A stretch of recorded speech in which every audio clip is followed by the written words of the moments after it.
All right, everybody. Welcome back to another episode of Marketplace Mavericks. I am your host, John, and today I am starting a new series. Do I want to call it the Young Generation series? Young Generation? Am I? You're 24, right? I'm 24. I just went blank on what generation that is. X, Either way, Gen Z. Gen Z. We're going to go with Gen Z. So yeah, I'm starting a series on entrepreneurs that are Gen Z. Before I got into Amazon, I was always wondering what on earth are young people doing who want to work for themselves in this world? Because when I grew up, it was all brick and mortar stuff, guys that were successful. A friend of mine owns the largest landscape company in my area. Another friend of mine owns a huge construction company that he started when he was 20 years old. All super successful, all entrepreneurs, but it was really easy to see back in the 90s and the 2000s what somebody was doing after high school that got into it. You saw them driving their trucks around, you saw them growing, but nowadays you don't really know what the younger generation is, and they're not all living in their parents' basement. They are not all doing nothing and just playing video games. In fact, it's no more from my generation to their generation. It's all the same.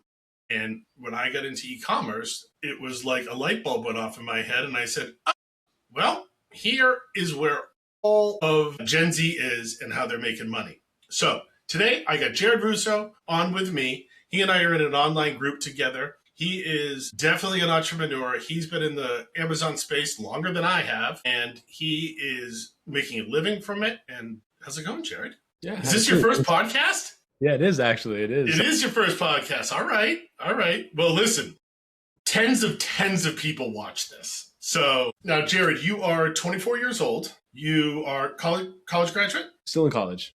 Still in college. Awesome. So kind of tell us a little bit about, how you started, when you started, and, in what place you started doing Amazon and what made you keep on thinking about doing it, as a career and hopefully never work. Yeah, absolutely. So I probably started when I was I believe a senior in high school.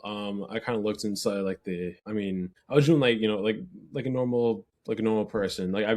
My dad, he had like a parts store. So I was working for like hourly wage and I was like 12. I'm doing that forever. So when I was 16, first thing, got a job. I was working at some like ice cream place, making like minimum wage. Every single time I would clock in, I'm like, there's gotta be better ways to make money. Like there is. I was like 2020, senior in high school, COVID's like just hitting.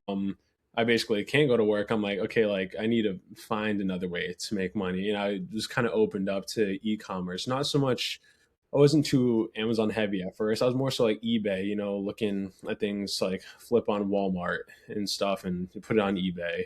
And I think one day I got an ad for someone selling on Amazon and seeing these statistics of how big of a marketplace it is online and just in the US. And I was like, there's some serious opportunity here. Even if you have like 0.01 like percent of whatever their revenue is, it's a massive amount. Yeah, it is. It's just so massive. And I think so many people don't even realize how Amazon works. Mm-hmm. And that you're actually buying from people like us on Amazon or online arbitrage, retail arbitrage. And when you started, did you start with OA or RA? I was OA and RA. I mean, like when stores started to open back up because of COVID, that's when I started to go more RA. But I was a mix between. I probably did that for 2 years, finding some months of success, some months where I couldn't find like a single product because like I didn't get any course. Everything I learned was all like self-education, and so everything was trial and error. That's what every single thing was. It was messing with me where I'm like, I know there's some consistency here, but I can't find it with like this business model. Sure. And when was it that you just, because I heard that Amazon COVID changed a lot. Mm-hmm. And kind of coming out of COVID is where Amazon got much more sophisticated. It wasn't so much the wild, wild west anymore. Mm-hmm. When was the point where you said, hey, this online arbitrage RA, like it's cool, but if I want to do this longer term, you started looking at wholesale, right? Yeah. Yeah, so I was just looking up, different business models, like what to do, and like the three that you kind of learn about is retail arbitrage and online arbitrage. You learn about wholesale, and then there's private label. I'm looking at retail arbitrage and online arbitrage. I'm like, this isn't working too well. Like it works sometimes, but it's too much. And I'm looking at private label. I'm like, I don't have that sort of cash to upfront. And then so I'm like, I guess wholesale it is. Like I'm buying just like normal products that I would, and hopefully they'll just be more like replenishable. Especially selling from like brand names and stuff. I wasn't looking at specifically brand direct model. I was just looking at just wholesale in general. You're looking to buy from like distributors and other places. That's kind of how I got started with that because I'm like there's consistency here. I can replenish on this stuff. Yeah. That's really that's really where it is. I think with wholesale is it's way harder getting the accounts, but once you get them, and I think you and I are probably pretty, you and I are probably like very similar points in it. We've made it to the point where like this is profitable. We can see it. We're going, but we're not scaled to where we want to be. And we're not exactly. I'm sure not paying all of my bills with Amazon. Maybe like a couple here and there, but definitely not all of them yet. When was it for you when you decided? Because on this podcast, we talk a lot about, not really specifically, but the online coaching with it. I am somebody, because of, I think, partly my age, lack of computer knowledge, I knew coming into this. I was told about it by a friend of, I was actually told about it by a friend of mine who was a college football coach, and one of his players started selling on Amazon, and he still is today and does really well with it. Like that's how I got, because I was talking to him and saying like, hey, like I'm selling my business and I don't know what to do and I need to find something. And he literally just said, he goes, kid that used to play with me, like he got into Amazon when he was playing for me and he was like packaging stuff up and sending it out. I didn't think anything of it. He goes, then I ran into him last year and he like bought a house and all he does is sell on Amazon. I was like, oh. And he put me in touch with him. And like, it was my first time just talking to a random person from online. Now, I actually knew who he was. And obviously we had a common friend, but he was good. So when I started looking, he helped me out here and there. I realized quickly, I'm like, I have to get an online coach. I was like, I don't know the first part of this, and I don't even know where to begin. So for me, I was like a online coach's dream. I was just clueless. I had no choice. And I definitely, by going, with Miles in the beginning, I definitely learned, I was like, if I didn't use some online coaching, whatever the course cost, I definitely would have blown that doing something dumb or buying dumb things. So you probably make it back with that. But of course, the wholesale coaching, the OA coaching really is just coaching you for the first 30 days, teach you how to source, teach you how to use gift cards, and then you're kind of on your own. And like, an online course like Miles, there was 800 people in his school group. So then it was all about networking, which I learned is one of the most powerful things on it. Selling on Amazon is being able to network. But now you and I are in the same online course now with Brad and Brandon. But this online course is, I can tell them like, we need this forever. Not forever, but for much more. It's not like a quick 30-day learn. Okay, you got the groove of it. You know how to look for something on Google, put a gift card on it, stack your coupons.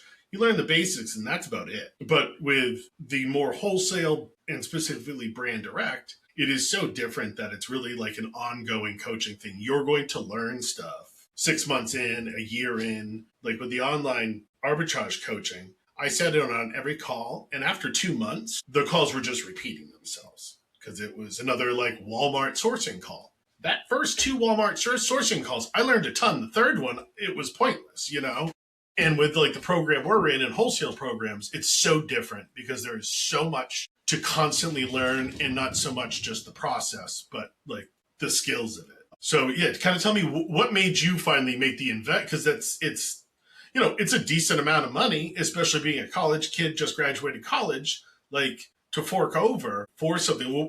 At what point were you like, I need to invest in something more to get Yeah, this going? absolutely. So like I used to be in like there's so many different groups and Discord. stuff. I used to be in like a small group where Um, they had like whatever like Discord server for like flips, and they added like someone for wholesale. That's when I started getting interested, and I started to message this guy a lot. It wasn't Brad nor Brandon, but I started messaging him a lot about different questions, and then that's why I was like, okay, like I feel like he knows what he's talking about, but like he doesn't. But at the same time, it's maybe not what I'm looking for because it was too general on like those main listings of like Dr. Bronner's and like things like that. Right. So like it's what I was looking for wholesale, but like at the same time, like it wasn't. Then I forget how it was, but I stumbled across like I believe it was Brandon. I saw his of like of like what he was doing. I started reaching out to him, and he kind of put me like we got on like a few calls and stuff. And he was kind of like describing Brand Direct. I was like, wait, this is like the light in the tunnel that I've been looking for this whole time of like a business model that's like sustainable for long term growth. It was probably like a year and a half ago, maybe at this point. I think this was like I don't even believe I knew Brad then. Like this is Hmm. before they were probably developing the course at the time. Yeah. Yeah. I think, yeah. Like yeah, I started talking with him. He was helping me kind of through everything, like learning about Brand Direct, and kind of when he opened up the course, I'm like, yep, like I'm there. I'm there. Yeah. Yeah. Yeah, like Brand Direct really it changed everything because even like just like under Brandon when he was helping me I landed like my first Brand Direct like account, not like exclusive or anything, but just my first account. I'm like wow, like this is like it's great. It's not much money, but it's Yeah, yeah, it's the consistency, and it's the also, and this has changed in the past 6 months since I stopped doing OA. Like the volatility of OA and the gating, regating. I mean, I always say, like I still am in like some of these like online, like just like the group chats, and I don't really. There's nothing for me to say in them anymore. But sometimes, like I'll scroll through, and it's these 5 or 6 guys. They're all helping each other out, but it's like 2 gift cards, 3 gift cards, canceled on this one. I can't get my shipping address. And then, someone else in the group will be like, oh, try this. Like they're all helping each other out. I'm like, ugh. yeah. Like I don't know them well enough, and I don't know if they'll get my humor. But like one of the days they were doing that, and a guy was like, just had a great 20K spend day. Now, I've done online arbitrage. 20K is an enormous amount of money to spend in a day. And that is a long, hard working day to do that. But at the same time, I had just emailed a $1,000 purchase order to a brand I work with. And it was like, and that's when like I knew I was like, I'm doing the right. And I wanted to be like, just send a purchase over 30. But I'm like, these guys do not know me well enough. And I don't know it's gonna come across if they don't know me. I'm just gonna sound like a jerk. So I was like, all right, I'm gonna lay off on that. But I was like, that's why I'm doing Brand Direct. Like that, like, yeah, it's gonna take way longer to get going. And I don't pay like before I was putting numbers on myself to hit. Like my first year I wanted to hit 100K. And I pushed myself early in wholesale and lost money, did stupid things, and didn't pay attention to red flags. And because I was trying to hit like a number, and all of a sudden I was like, wait a second, like, stop doing that. Just be patient. You're right, because 100K really is where you can start to pay yourself on a regular basis if you have good margins. And I was like, you need margins. The number what you're doing doesn't matter. You need to be making money. If it takes like, there's no point in pushing yourself to 150K and break even. Yeah. Like, why don't you do 100 and make 15 grand? Like, Yeah. And that's a different mindset. Like I had to switch to, and that's what really got things going. But it is with Brand Direct. It just takes longer unless you hit gold in the beginning, but you probably won't. Yeah. It takes a good 6 months, but it really is. I'll go back to what I was saying about all the headaches with OA. Like you're not dealing, like there will always be headaches with Amazon. Like they will find a way to give you headaches. But most of my headaches now are with shipping or stranded this, stranded that. But, regating, IP complaints, any of that stuff. Like I see, and I know Amazon is changing and getting harder with that. Mm-hmm. And that's just something for the most part. I'm like, that can never really happen if you're all brand direct. Yep. Like, yep. I'm usually, chances are I'm in their registry anyways. And like, there's not much that can really happen. Yeah. So, yeah. And I also think with Brand Direct, like I had trouble when I was in my 20s. I had trouble with people, I'm a taxi company, which I could probably do an entire podcast on itself of owning a taxi company for 25 years. But I had trouble when I took it over from my father of always being young and people just not taking me seriously. Like I could say the same damn thing my dad says, but because I'm saying it, the person doesn't take me seriously. And that's a challenge being young. And you're talking, when you're in your early 20s talking to guys in their 50s or something. Yeah. But luckily with Brand Direct, for the most, they don't know how old you are. They have no idea. And if you are to eventually get on a Zoom call with them or something, by that point you've gained some trust. And it doesn't really become an issue. And I think that's because that's really what it is. I tell people, I'm like, it's sales. That's all it is sales. Yeah. People say, are you good at tech? I'm like, nope. I have someone for that. I was like, I'm good at sales. I can stumble through everything else. But I know recently you just got or we don't say exclusive right away because there's lots to go, but you got your first like real deal exclusive, right? Yes. So we literally just signed it yesterday. We went back and forth for like a week about like different red light comments, some stuff that I didn't necessarily like. And I was like, I think I received like her red line comments on Friday. And I was like, hey, on Monday, can you get on a meeting? I wrote out like a bunch of stuff. I asked her for data on all like the SKUs and everything. I could come with all the information that I can to, come with the things that I didn't really like and kind of explain, why they were kind of like unreasonable in a way. But just sign them. They have a tight control on their distribution. It's just them. Nice. They're literally already stocked out on a lot of their products, and they're like, yeah, like as soon as you get the product and send it into Amazon, it'd be like the fastest transition to that. And yeah, no, it worked out well. It was very kind of unexpected. I believe I told you, but to kind of tell, like I sold this brand probably 2 years ago. Wild. And nothing like crazy at the time. They didn't have anything optimized, but I, did purchase orders more and more units every single time, kind of got into talks of optimization. I like touched on like a partnership and exclusivity, and they eventually just decided to go in-house. And to make matters worse for me, my sales rep at the time left the company and then somebody else came in. So now it's a you have no rapport. Right. Fresh start. The only person I talked to was the CEO once, and she wasn't responding to my emails. And I would email this new person, and she'd be like, no. I would follow up every once in a while, and then after a while, I'm like, okay, like this, it isn't working. It's not working. Yeah, it isn't working. And then last week, out of the blue, 2 years. Well, that is the best phone call ever. I saw that and I was like, why is this person emailing me? I saw that they looked to be outsourcing to Amazon. I was like, there's no way. Like, what did I do to leave an impression on you? Yeah. Like I the one time when they're like, hey, if we're interested, we'll call you. They called. Yes. Well, if you make enough phone calls, like eventually, and you do enough follow-ups, like I don't make 100 phone calls a week anymore, not even close to that. Yeah. Like I have too many other things to do.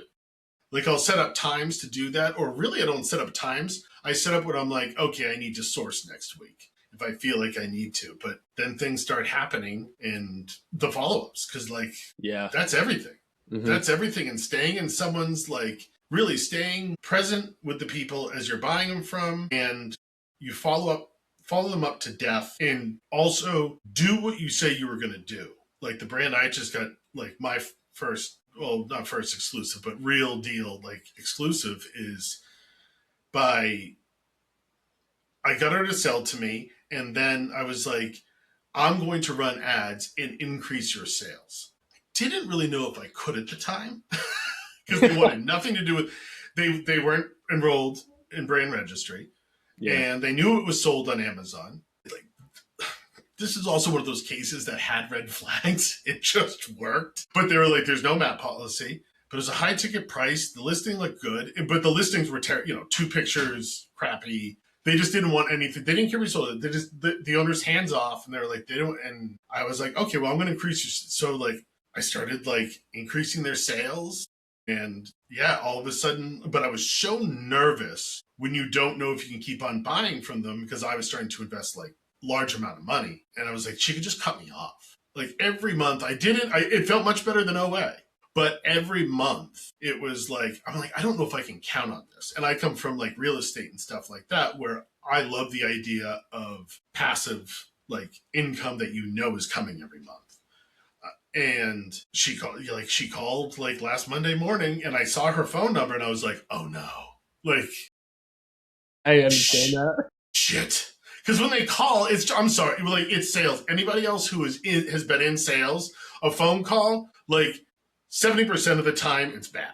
It's not them calling to say yes. And like she was like, I don't know what is going on. She was like, 20 emails a day, 15 phone calls of people trying to buy this product for Amazon. I was like, yeah, I increased sales. So like everywhere, all the numbers on Amazon are up. So people are like, it's hitting 200 a month. I was like, yeah, I'm showing up in Keep It charts. Like basically on like I thought about it. I'm like on a wholesale like search. I'm like, I would show up now. Yeah. Or like that branch. And she was like, you've stayed in touch with me. We've talked, you pay your bill on time. She was like, how can I just make these people go away? I was like, well, you're in you distribute. So like we have to go transparency code. And she was like, okay, great. I was like, you have to enroll in like brand registry. You have to put me in there, and then I will do everything for you. I was like, I will distribute your product on Amazon and be the only one. She's like, it was like, and I had already told her all this 3 months ago, but because of the timing and everything, like I just told her again, and she was like, oh yeah, obviously, yeah, let's just do that. And I was like, you gotta like, I just said all this stuff to you. And it ended up like, because before I was trying to get through to the owner. What I didn't really know was that the owner is kind of hands off and she's the boss. So like, yeah, and we're going to put transparent. We enrolled her today. I had to walk her through it on Zoom. Nice. Step by step. She was like, because I have like a Google sheet to show a brand how to do it. If they're not computer savvy at all, and if they start screwing something up, get an email wrong, or like, we all know how Amazon can be. So yeah, she was like, oh, you'll walk me through it? I'm like, oh yeah, I will. I was like, then I'm going to walk you through how to put me in as your authorized seller. Then I'm going to walk you through applying for the transparency code. But she's fine with all that. I'm also like, I'm going to be giving them over $100,000 a month. Yeah. So like the money talk. And I think this is just, and people who start brand direct will find this, like it takes a while, but you find these brands that you just fit with. And usually they're around the size of you, like comparable size to your business or what you want your business to be. Like this place is one warehouse. There's like 6 people working there. I've talked to everybody. I have all their emails, and like that's the whole company, So it's like I kind of know now that I'm spending this sort of money. I know when I say like I'm going to spend over $100,000 a month, like I know that means something.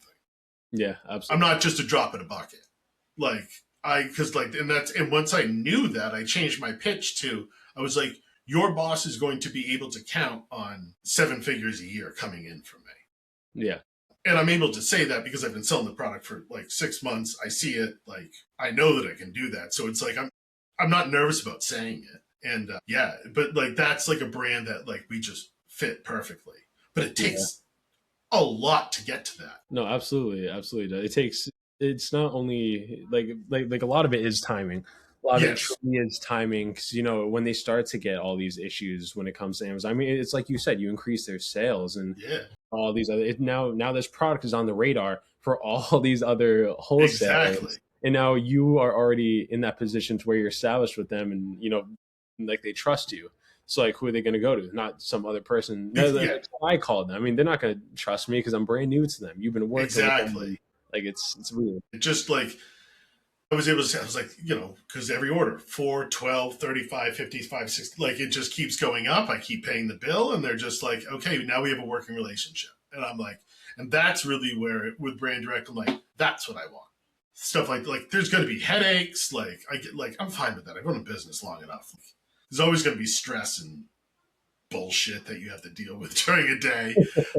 But being able to have that sort of thing. And now, and I always like, I'm sure you're the same way. Until I put that first big order in, it's still not real. Absolutely. But I say with this brand, I was like, this brand is going to gross me enough where every brand after this, I don't have to like scratch for. I can wait because this is going to be a foundational, and like same with yours. Yours could be a 6-figure a month account. Yeah. Once you start to add advertise, optimize their pages, be the only one in the listing, you're going to be able to do a whole bunch of stuff that you can't do now. Because I've definitely found like the advertising, it's a huge part. Mm-hmm. Like Yeah. I played with PPC stuff, but like once I got like that, spent the money and did the ad agency, like they're the reason why I got this big exclusive. Like they are a perfect example of how I got an exclusive by spending a little bit more money early. And I didn't know it, but like this, they did a good enough job where they doubled the sales on such a high ticket item that it made such a massive difference that's really what triggered all the phone calls and her to give me the exclusive. So I'm like, okay, that justified using an ad agency or trying to outsource stuff at some point of just knowing like, all right, like, yeah, the first 2 months for the ad agency was a little expensive, but now it's like, no, it's perfectly fine doing it that way. So, and with wholesale with you, like, is this something, what do you go to school for? So I like a lot of my family is all healthcare stuff, and that's what I was interested in going into undergrad. I was exercise science for 3 years.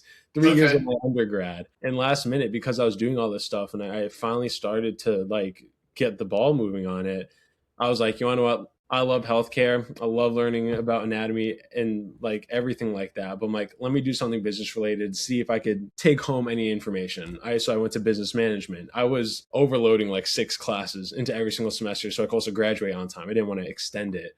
And like, honestly, I can truthfully say I probably learned a thing here and there that I subconsciously use, but most of these classes that I was learning things in, I already knew because I've been running my own business for however long at that point. Right. I was like, wow, like this was a good use of my money.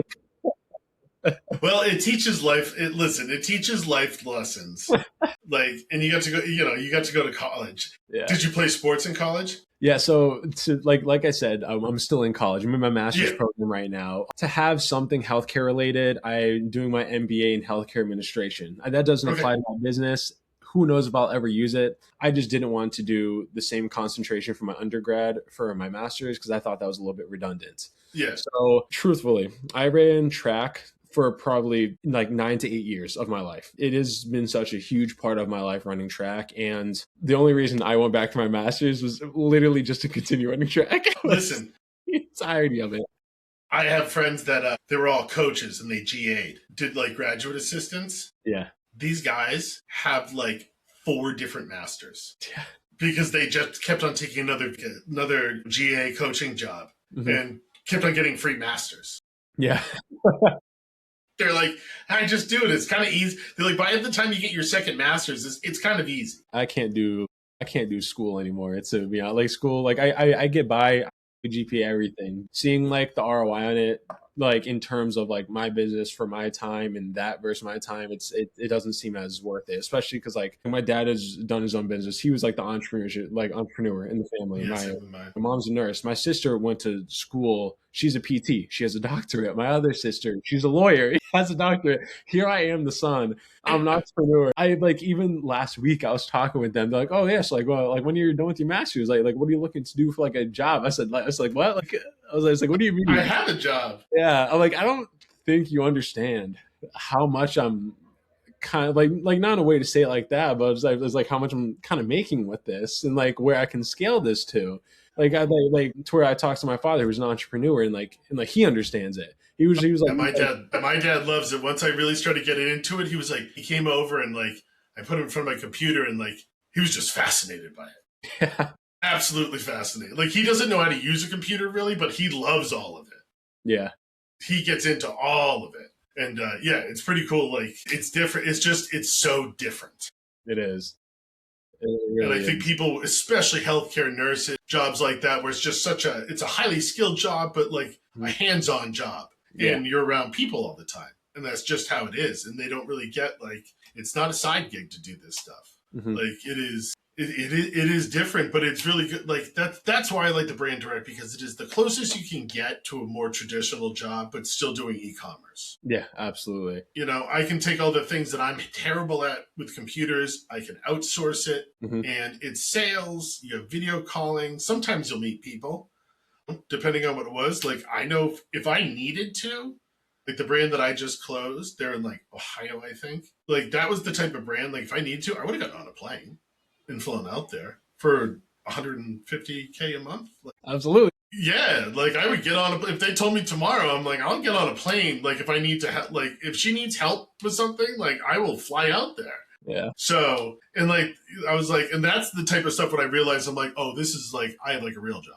Like this is different. Like now I'm doing it. Yeah. So yeah, and it looks like you're kind of on your way to doing it all. Cause I do. I think you and I are just kind of like in similar spots where we're not beginners, but like, we're definitely not, here to like, I mean, my main goal is like 2026 is by the end of 2026, I want to be able to at least make myself a living wage doing this. Like owning a business, you're never going to take a big paycheck ever because you keep everything in the business. And when you like, I did it for 25 years. Like I always took enough money to like pay my bills. And then like when I needed things, like I had access to money that I could pull out in ways. And that's how I think most entrepreneurs, like you want to run things. Yeah. Because like there's never going to be enough money in that bank account where you feel comfortable. No, especially for how long Amazon holds that money. Yeah, because I can guarantee you, if you have $1 million in your bank account, you have some huge bills you probably have to pay in like 2 weeks. So it's a cash intensive business. So it's really hard to like take money. Like even now, we're kind of at that point. And I'm like, I need an accountant. I'm like, I don't know what to take. I can't tell. That's a whole lot of math to project like how much money to take when you're floating so much money on accounts and stuff. Yeah. Because I was like, I don't want to not be able to pay my credit cards off in full. Like, because I don't want to pay that interest. Yeah. So it is a juggling game. And I don't think like that part of it, I don't think that'll ever go away depending on how much you do. But yeah, listen, keep doing Amazon and then go buy real estate. Absolutely. That's truthfully like my plan. I want to get to a point and then I can have this be almost automated and passive in a sense. I'm just doing POs. You can get it to that point. I can see that. Yeah. If I just took this one brand, if I knew I had them, if they were like, hey, we'll sign a 5-year contract with you, and like I could have just that brand and get rid of my VA, get rid of everything, and make enough money to like be very comfortable. Yeah. I'm not going to do that, but yeah, do that. I did that with my first business. I bought real estate with it, like commercial real estate, and that's the whole because my taxi business eventually died. There was nothing to sell. I had no debt, but there was nothing to sell, but I had all the real estate I bought with it. I was like, and my father was just like, that's your profit. I was like, all right, that's not bad. And that's what like allowed me to like be able to not take a paycheck for a year and have money to invest into doing something like this. And everybody does it differently. But yeah, that was real estate that gives you that long-term passive income. Yeah. And with me, I'm kind of the opposite. I want to do this enough where I don't have to touch my real estate and I can just do this part-time. Yeah, absolutely. And you can see that, I think, exactly where you and I both are. We can see that like now I can see, I'm like, oh, if I got this to where I want to get it to 300,000 a month, I was like, it doesn't take much to like keep it up. Like if you have a good team of VAs behind you, I'm like, you could definitely do 200K a month, 2 to 250 with 2 full-time VAs. If you have strong partnerships with your brands, and you could work under 20 hours a week. Absolutely. If you have like systems, like we're scaling, so like that means basically we could work 3 hours a day, or we could put in 12-hour days. It's just up to us on how much, how fast we want to do it. Yeah. But it really is like, it can become like close to like on OA. That's never passive. Yeah, no, like the amount of hours that go into that work, it's insane. Which like a lot of work, it goes more upfront, for these brands. We're working everything in, but it's funny, like especially hearing from like my friends who are doing like OA. They have like VAs like sourcing. They're also sourcing. Yeah, they have such huge teams. It's cool. I will say they're learning how to like run a business. That's for sure. Yeah. But yeah, for me, I highlight that break. And it's almost like real estate because it takes you a while to find it. Usually have to put some money into it. There's a whole bunch of work in the beginning if you're optimizing listings, dialing in ads, getting the right orders put in. But after that, it is just kind of like rinse and repeat, because a brand is going to have, it's going to have a market cap. You're going to get to a point where you're like, okay, this is around where it is. And that's where you can really lock in, terms, how quickly you can turn your money, and you turn around and start working on your business that way of just managing it. And that's where I'm going to really enjoy when I can get to that point. Yeah, absolutely. Same here. Absolutely. Yeah. Like I'm definitely at like a more comfortable part. Like I had like a recent surgery and stuff where I needed some downtime, and like I'll talk with my like I talk with like my friends like normal jobs and stuff, and they're like, wow, like I wish like I could just like sit there and just like do nothing like all day, and like because like I could sit there and do nothing, and realistically I know the amount. Like I know consistently what sales and how much money I'll make within each day, and like my friends just like see as like I'm kind of doing nothing all day, but they don't really understand how much upfront work kind of goes. Yeah, the upfront work, and like that's why I said it. I was like, I want to get to kind of where I want to be like 2 years, and that should be around like another couple. Yeah, I should be able to get there. We're gonna find out. Yeah, absolutely. Because like the account that you like may close tomorrow could be 10K. The next account could be like 200K. There's You never know. so volatile for, especially when you have an exclusive like as a whole, then you get their whole line. Like you don't know truly how much it is until you're selling it, which is crazy. Yeah, it is. Yeah, and the longer you do it, the easier it gets. Absolutely. Like that's the good part. I'm like, it's just only going to get easier, especially like once you have a couple like foundation accounts where you can kind of get them going, they're making money, and you can just move on, and that like just manages itself 90% of the time. So cool, man. Well, Jared, thank you for coming on. Your first podcast. Yeah, absolutely. I think it was podcast number 39 for me, but it's your first podcast. Yeah. Yeah, but thanks for coming on. So, that's a little bit all you like, my, what am I? I'm a millennial. I think I'm still Gen X. I'm kind of like in between because I'm 1979. But we all been giving you guys a bad rap, and there's plenty of entrepreneurs in there not living in their parents' basement. So that's for all you people that think that. But until next time, guys, I will talk to you, and we will have a guest next week. I don't know who, but it might, it'll be somebody. Till next time, guys. Yeah.